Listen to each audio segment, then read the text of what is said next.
Anthony pour White Club TV, me trouvant ici à Landa, à côté de Orchy-Saint-Amand-les-Eaux, au monument aux morts, juste derrière moi, pour le 11 novembre, le 107e anniversaire de l'armistice et les 100 ans du Bleuet de France, suite à l'invitation, une rencontre que j'ai faite à la Maison de Gaulle à Lille, habitant, porteur de drapeau qui m'a demandé de venir ici faire un reportage et un micro avec les administrés. C'est parti.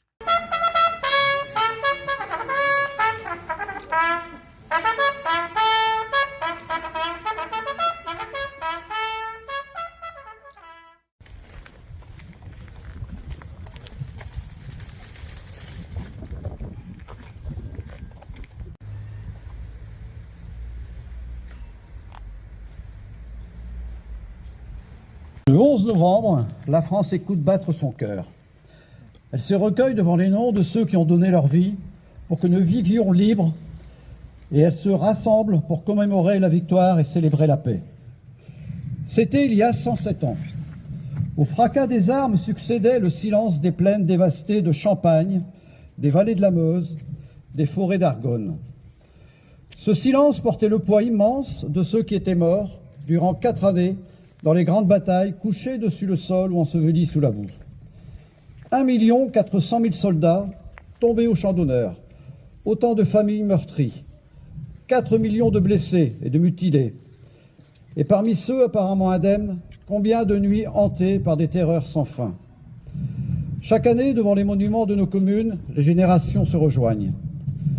Unis dans cette mémoire, nous rendons visible l'idéal qui nous tient debout, le sens que nous avons donné à notre histoire, le projet collectif que nous poursuivons par-delà les tragédies.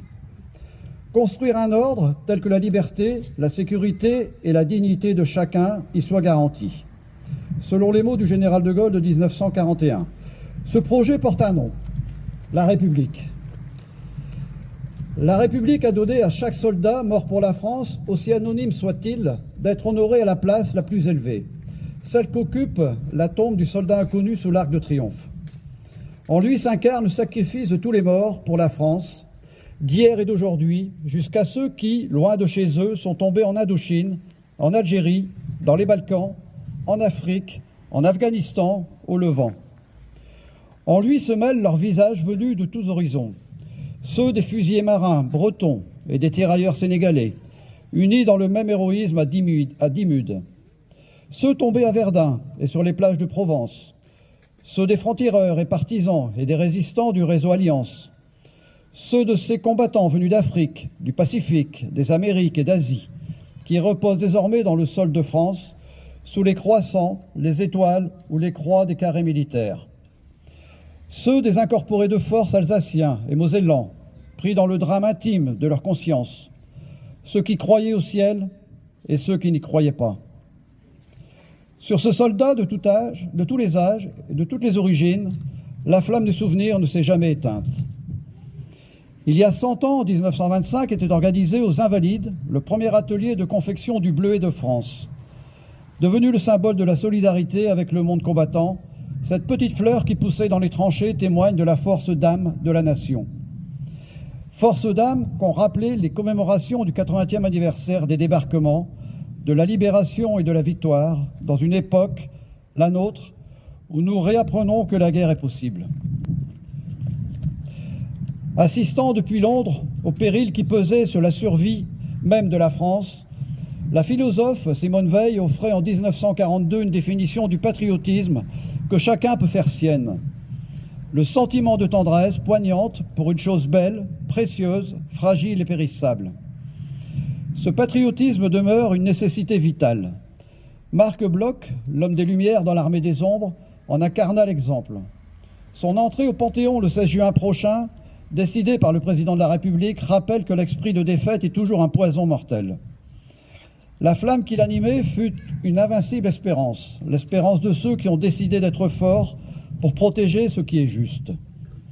Cette espérance que symbolisait déjà dans le ciel de Reims, le 11 novembre 1918, les tours restées debout de la cathédrale martyre.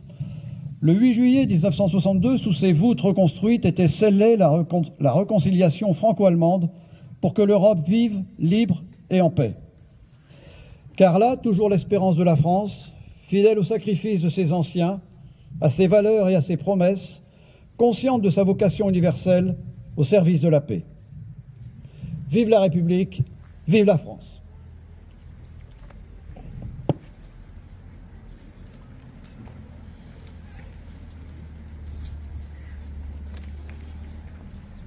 Aux morts.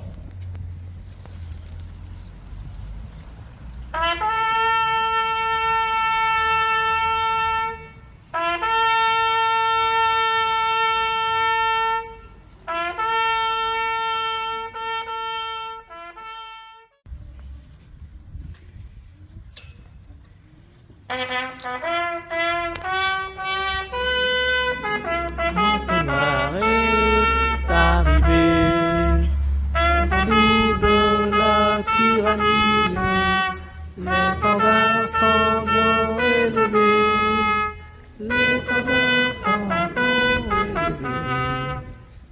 Nous dans nos campagnes, murmures et féroces soldats,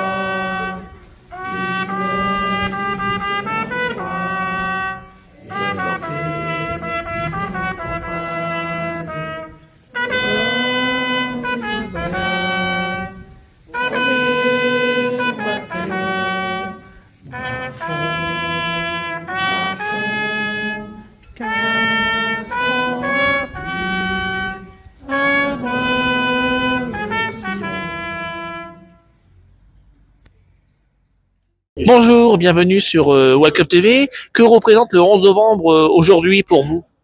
Alors pour moi, ça représente le sacrifice d'une génération pour qu'on puisse vivre comme on vit à l'heure actuelle. Tous des jeunes hommes qui ont été se faire tuer pour qu'on puisse vivre librement. Voilà. Et en particulier pour un de mes grands-oncles qui a été tué le premier jour de la bataille de la Marne, le 6 septembre 14.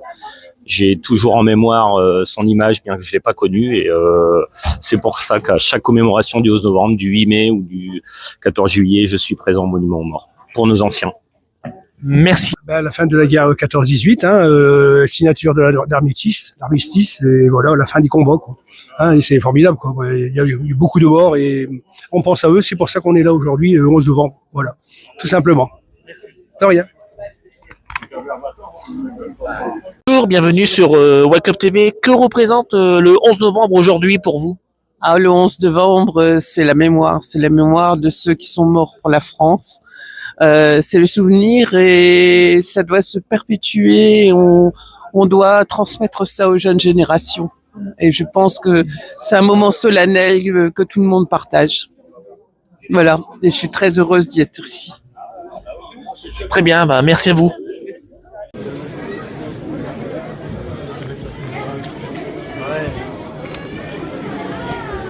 Bien, monsieur le maire, mesdames et messieurs les élus, mesdames et messieurs les directeurs et enseignants des deux écoles landasiennes, chers parents d'élèves, chers élèves de Royan, mais aussi évidemment tous les autres élèves, mes chers amis en vos grades et qualités. C'est désormais une tradition bien installée de remettre, à l'issue de la cérémonie patriotique du 11 novembre, les prix du concours national de l'UNC Michel de Briester, dit du devoir de mémoire, aux enfants des écoles. Assez peu d'associations locales de l'UNC participent à ce concours, environ une trentaine sur l'arrondissement de Douai.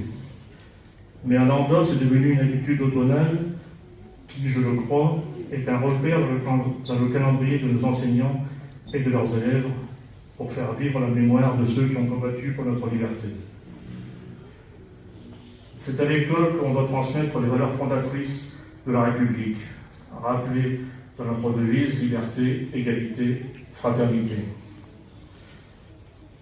À l'heure où notre socle commun vacille, l'engagement, le dépassement de soi, l'amour de sa patrie, la terre de nos pères, ne sont pas des propos désuets ou vides de sens. Notre monde, celui que nous connaissons depuis 80 ans et la fin de la dernière guerre, bouge. Il bouge très vite, et pas pour le meilleur. Un jour, il faudra peut-être faire face à des situations que nous pensions réservées à d'autres pays, loin de chez nous. Comme l'a écrit Thucydide, historien grec du 5e siècle avant Jésus-Christ, que je cite parfois, Il est dans la nature de l'homme d'opprimer ceux qui cèdent et de respecter ceux qui résistent. Puissions-nous collectivement nous en souvenir. L'Union nationale des combattants, fondée après la Grande Guerre, fédère tous les acteurs du monde combattant. Mais la vocation également à accueillir tous ceux pour qui revivifier l'esprit de défense paraît important. Je vous connais ce propos l'an dernier. Je le répète cette année, l'UNC est ouverte à tous, nul besoin d'avoir combattu. Nous accueillons des membres sympathisants ou encore des soldats de France. Nous allons maintenant remettre leur prix aux enfants lauréats du concours 2025. Mais avant cela, je souhaiterais dédier cette cérémonie à notre ancien président, William Martel, décédé prématurément dans le courant du mois d'août. Il attachait beaucoup d'importance à la transmission de la mémoire combattante aux jeunes générations. Merci de respecter un instant de recueillement à sa mémoire. Cette année, nos enfants devaient plancher sur le thème suivant. Que 9 ou 10 ans, en 14-18, des aînés de 16-18 ans sont mobilisés pour servir la patrie et sont appelés petits combattants de l'arrière. Ils jouent un rôle important dans l'effort de guerre pour pallier le manque d'effectifs de l'armée. Et toi, que fais-tu? Comment vis-tu cette guerre mondiale? Il faut faire face au manque de nourriture et continuer à vivre. Raconte-nous cela en une vingtaine de lignes. Il y a quelques années, Léna Couteau, une élève de Landau, fut reçue première du village, puis de l'arrondissement de Douai, à ce concours du devoir de mémoire. En 2021, il y a déjà 4 ans, Suzanne Cantino, à son tour, était reçue à la fois première de son école Jean Basset et également de l'arrondissement. Puis l'an dernier, ce fut de nouveau une élève landasienne, Lison Chinière, qui remporta le premier prix de l'arrondissement. Cette année, nous aurons encore la joie de mettre à l'honneur une de nos élèves de l'école Sainte-Bernadette.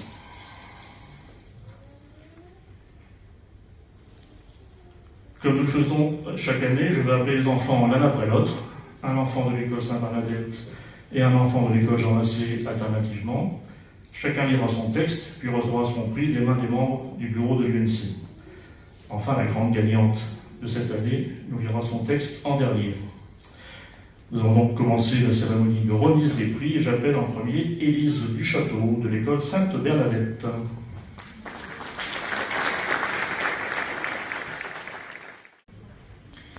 J'ai 10 ans, je m'appelle Élise, j'habite en France. Je vais à l'école demain, le 1er octobre 1914. Là-bas, par chance, je pouvais manger. Mes 3 grands frères sont partis comme petits combattants de l'arrière. La guerre commença le 3 août 1914. Mon père est parti avec mes 3 grands frères. Le premier, Ethan, qui a 17 ans, Robin, qui a 19 ans, et Noah, qui a 20 ans. Je suis allée à l'école. On parle beaucoup de la guerre. Les garçons sont entraînés à tirer au pistolet pendant que nous, les filles, tricotaient des gants, des bandages et des bonnets pour les soldats. Les écoles sont séparées. Ma mère et moi, nous essayons de vendre quelques bijoux contre de la nourriture et nous travaillons aussi dans les champs car papa est parti et mes grands frères aussi. Alors nous les remplaçons. Papa nous envoie des lettres parlant de mes grands frères et de lui. Noah s'est fait mal. À l'école, certains enfants ont perdu leur père ou leur grand frère. Nous avons appris que la guerre serait courte. Papa a fait une pause. Il est revenu 3 jours. Quelques jours après qu'il soit reparti, mes cousins sont arrivés vivre à la maison, car leur maison a explosé à cause d'un bombardement. Ils viennent à l'école avec moi. Papa m'a envoyé une lettre en disant qu'il s'était fait mal. À l'école, je suis un peu dans la lune. Je ne fais que penser à la guerre et à papa. La guerre s'est arrêtée en 1918. Papa est arrivé 1 mois après avec mes 3 grands frères.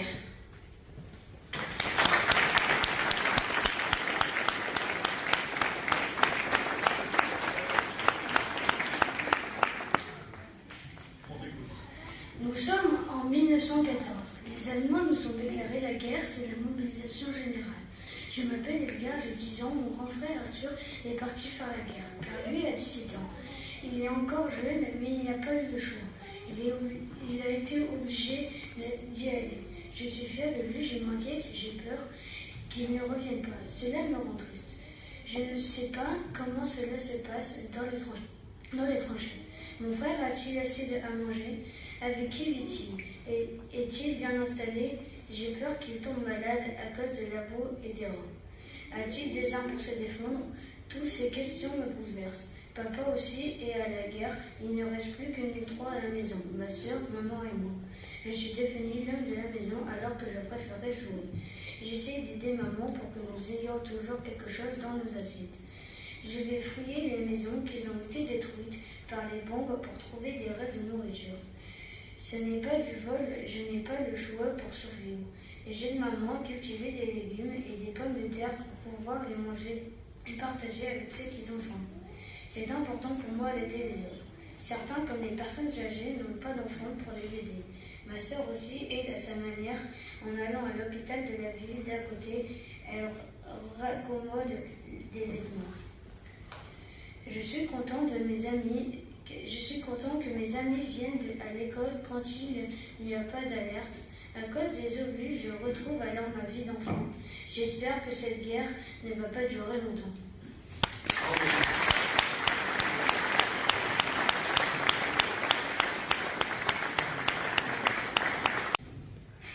Ça fait 3 ans que mon père est parti combattre ses adversaires de guerre. Mes 2 frères sont également partis servir la patrie. Moi, je suis avec ma mère, ma tante et ma marraine, accompagnée de ma cousine et mes 2 cousins. Nous sommes réunis à 7 afin d'avoir plus de courage. À l'école, avec ma cousine, nous jouons à la guerre. Drôle de jeu, mais on nous l'ordonne. Chaque midi, je prends un peu de pain dans ma poche pour en donner à ma mère qui, d'un jour à l'autre, est devenue infirmière, tout comme ma marraine. Ma tante reste à la maison. Elle va chercher des glands ou des petites choses à manger. Hier, à l'école, j'ai appris à coudre. Depuis que j'y suis, j'ai appris à tricoter pour les civils. Ce soir, je rentre. Ma mère, qui était déjà rentrée, m'informe qu'une lettre m'attend dans la boîte aux lettres. Quand je l'ouvre, oui, c'est mon père. Il va bien, je suis soulagée. Je me couche, j'ai faim et froid, mais je sais que tout le monde est dans le même état que moi. Donc je me plains pas. Je retourne à l'école, avec aucune envie, car ce matin, il faisait très froid. Puisque j'avais appris à tricoter, je me suis fait un châle. Cette année, comme toutes les années de guerre, je souhaite, pour Noël, à manger. Je veux le retour de mon père, tout comme la fin de la guerre. Mais rien de ce que j'ai demandé est arrivé. Enfin ainsi, le retour de mon père, mais plus pour longtemps. Il est reparti. Il m'a ramené une vigne qu'il a trouvée. Mais les jours passent trop vite. Il est déjà reparti. Tout le monde croit une guerre courte, mais la 4e année s'apprête à passer. Plus pour longtemps. Hier, papa m'a écrit que son retour arriverait dans peu de temps. J'ai deviné ce qu'il voulait dire et j'ai fait des recherches dans le journal. Dans la rue, les gens dansent. Je doute que la guerre soit terminée. Le journal m'indique que ma supposition est vraie. Je cours voir ma mère pour lui annoncer. Elle s'émerveille, mais mon père ne revient pas.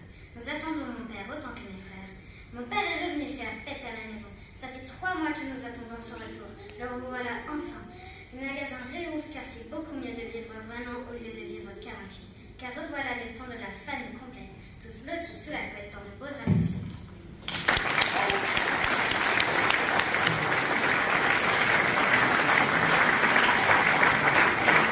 Je m'appelle Élie, j'ai 9 ans, nous sommes en 1914. Mon père et mes frères sont au front. Je vis avec maman, seule. Je participe aux tâches du quotidien, en plus de l'école, pour aider ma famille et mon entourage. Tous les jours, c'est dur. Nous avons faim, il fait froid et on manque de beaucoup de choses. Je ne peux plus jouer avec mes amis dehors comme avant, depuis qu'on entend les avions et les bombardements au loin. Je travaille au jardin pour cultiver les légumes, servant à nous nourrir et à faire du troc. J'écris des lettres pour papa et mes frères, combattant sur le front, afin de leur apporter du courage et de l'amour, car ils vivent l'enfer là-bas. Je pense tous les jours à eux et je souhaite que la guerre s'arrête pour les revoir et pour les retrouver, afin de rendre notre vie d'avant. J'ai peur chaque jour qu'il leur arrive quelque chose, de ne plus les revoir. Je veux vivre ma vie d'enfant avec ma famille et mes amis, en paix autour de moi et pour tout le monde. De semaine en semaine, les mois passèrent, les années passèrent. Et le 11 novembre 1918, j'ai entendu à la radio une merveilleuse nouvelle. La guerre est finie. J'ai sauté de joie, j'ai crié de joie. J'avais hâte que papa et mes frères rentrent à la maison.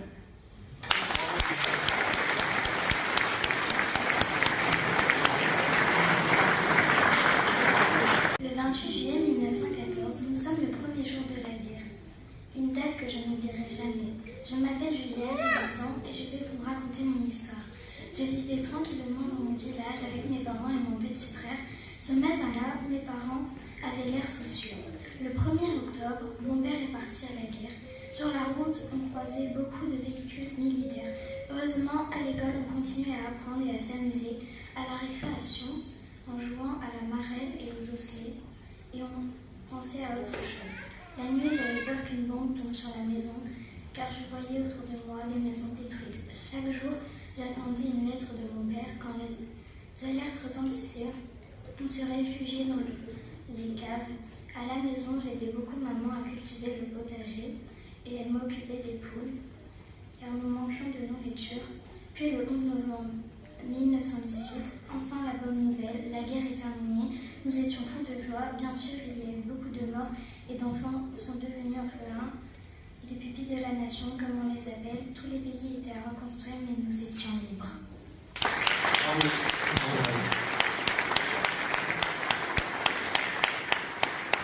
On est le 15 septembre 1915. Maman rentre pleine de sueur de l'usine. Elle me décrit comment se passe sa journée. Elle me raconte qu'elle est très triste de fabriquer des armes pour que plein d'hommes meurent. Mon père est parti au front avec son bel uniforme. J'étais fière de lui. Quant à ma mère, elle était en pleurs. Je ne l'avais jamais vue aussi triste. J'envoie beaucoup de lettres à mon père et il me dit « Ne t'inquiète pas, je suis toujours vivant ». Et il me raconte sa vie au front. Il est parti il y a 4 mois.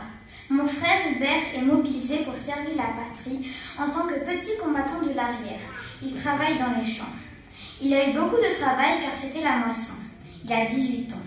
Ma sœur Louise travaille à l'usine. Elle fabrique des uniformes et des masques à gaz. Elle a 17 ans. Elle revient à la maison le dimanche et elle reste à l'usine le reste de la semaine. Moi, Myrtille, je vais à l'école toute la journée.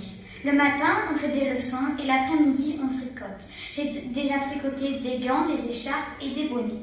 Ma mère est fière de moi. Tout est donné aux soldats. Ma voisine de classe est malheureuse. Avant-hier, elle a appris que son père est mort.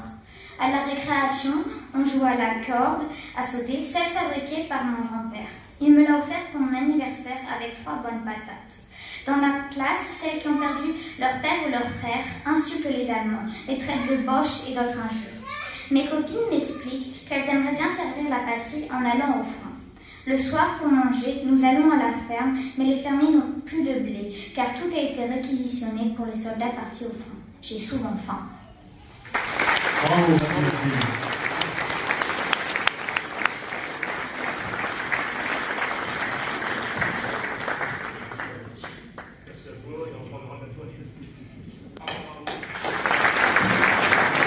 Et alors, mesdames, messieurs, la cérémonie de remise des prix est terminée. Merci encore à tous, encore une fois, et applaudissez encore généreusement nos lauréats et tous les autres élèves. Tous les autres élèves, parce que personne n'avait mérité, ils vont tous bien travailler.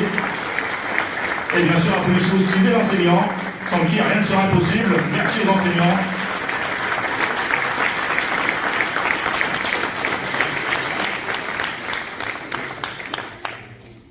Alors, avant de se tourner vers le buffet qui est à l'autre bout de la pièce, il nous reste encore 2 choses à accomplir. Je vais demander à notre cadet de l'UNC, mais il est déjà présent sur scène, j'allais lui dire de monter, mais il est déjà là. Son père Daniel est là également. Il va recevoir son diplôme et son insigne de porte-drapeau.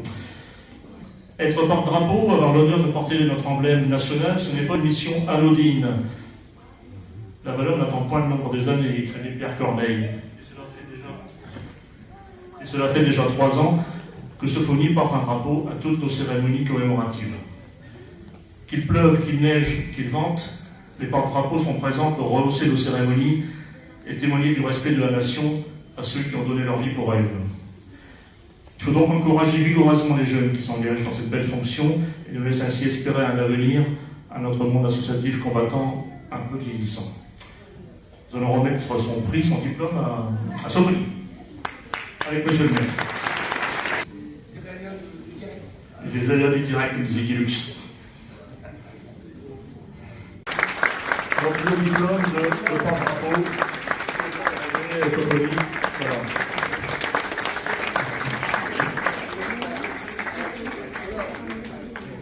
Voilà, une shadow encore.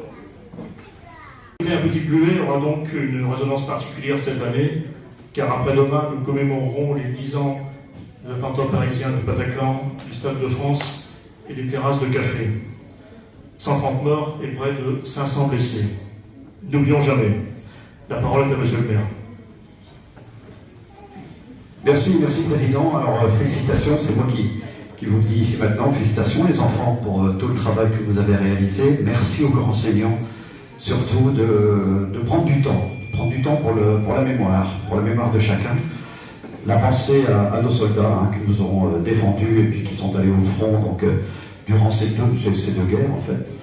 Merci aux porte-drapeaux. Alors on a un nouveau drapeau également qui a été donc offert par Daniel et porté par la demoiselle du CME qui est le drapeau de Mironze Latin.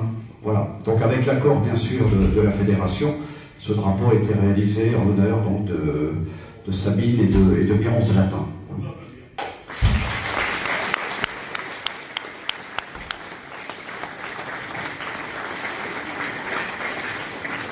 Voilà. Très joli, merci Daniel. Et puis merci d'avoir porté ce matin au monument et il sortira de toute façon à chaque manifestation.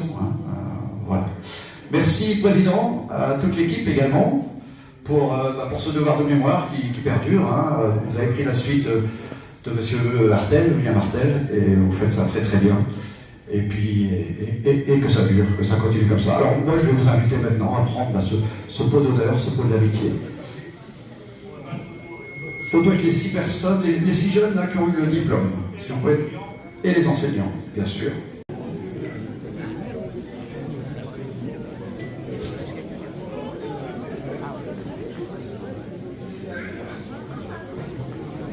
Moi, ce que j'allais dire, il n'y a pas personne.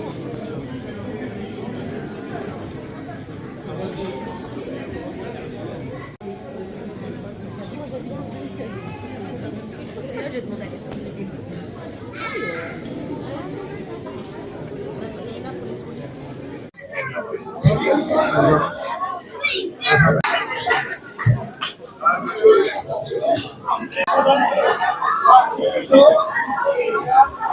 Bonjour, bienvenue sur White Club TV. Que représente le 11 novembre pour vous aujourd'hui? C'est un devoir de mémoire important et j'essaye d'inculquer ça à mes enfants. Donc nous, on n'en loupe aucun. J'ai mes arrière-grands-pères qui ont combattu, donc pour moi, c'est important de participer à ça. Vous avez un message à faire passer aussi? Ça nous donne des bons souvenirs ou des mauvais souvenirs. Vous avez quelque chose à remettre? Non, merci, c'est gentil. Merci à vous. Le 11 novembre, ça fait partie des choses importantes pour la France, etc. C'était pour rendre hommage aux anciens combattants de 14-18. Donc, pour moi, c'est quand même important d'y aller, même si c'est pour 1 heure ou 2, au moins d'y aller au monument aux morts pour rendre hommage aux anciens combattants de la guerre, enfin des deux guerres, 14-18 et 39-45 aussi en même temps. Merci à vous. Alors le 11 novembre, c'est une fête, une commémoration très importante. Ça commémore évidemment la fin de la Grande Guerre, la guerre 14-18, mais c'est aussi la commémoration de tous les morts pour la France, de tous les conflits, y compris les conflits en opération extérieure, et auxquels on peut maintenant rajouter les victimes du terrorisme. Et là, je pense évidemment aux commémorations du 13 novembre qui vont être après-demain, où on va commémorer donc les 130 morts des attentats parisiens. Donc le 11 novembre est une date fédératrice pour la France. Très bien, merci à vous.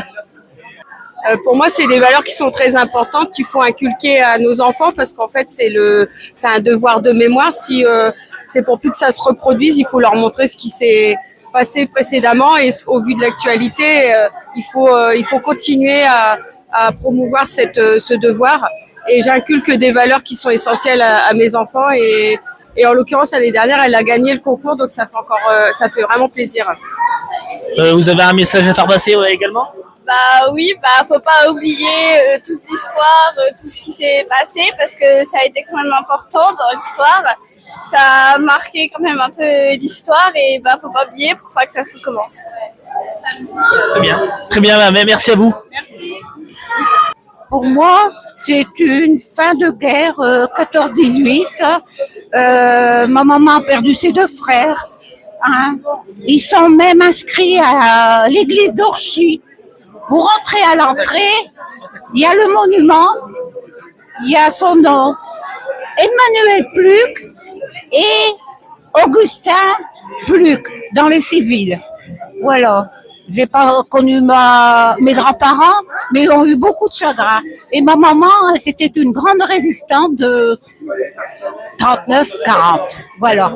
Elle a été, ses funérailles, elle est partie avec un bleu, blanc, rouge, parce qu'elle avait aidé, elle faisait partie d'un réseau, et elle avait aidé les Anglais, les Américains qu'elle cachait dans sa cave.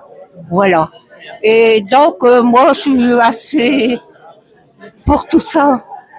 Parce que je suis la fille d'une grande résistance et j'en suis fière. Et espérons que les guerres, ça se reproduise plus. Hein. Ah non, la paix, s'il vous plaît. Hein. Voilà. Espérons. Hein. Voilà. La paix avant tout. Hein. Oui. La paix pour les jeunes qui vont arriver, quoi. Hein. Moi, je m'en vais sur 89 ans. Hein. Et j'ai encore toutes mes capacités. Voilà. En tout cas, merci à vous pour le micro.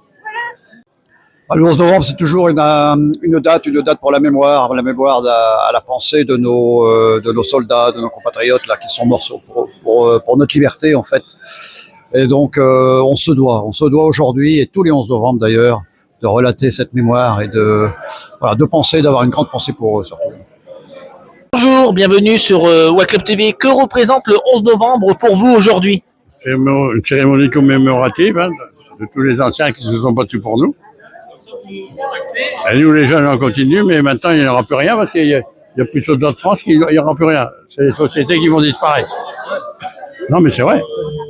Et toi, tu as fait la guerre d'Algérie? Ah ouais, moi j'ai fait le Maroc à Rif et c'est rigolo pas. D'accord, ok. Et après, je suis parti à la frontière tunisienne, en Tunisie, à la frontière Maroc, Algérie-Tunisie. Et tu as quel âge, Claude, maintenant? Moi, 90. 90 ans. C'est un des rares qui reste à l'UNC Lambda.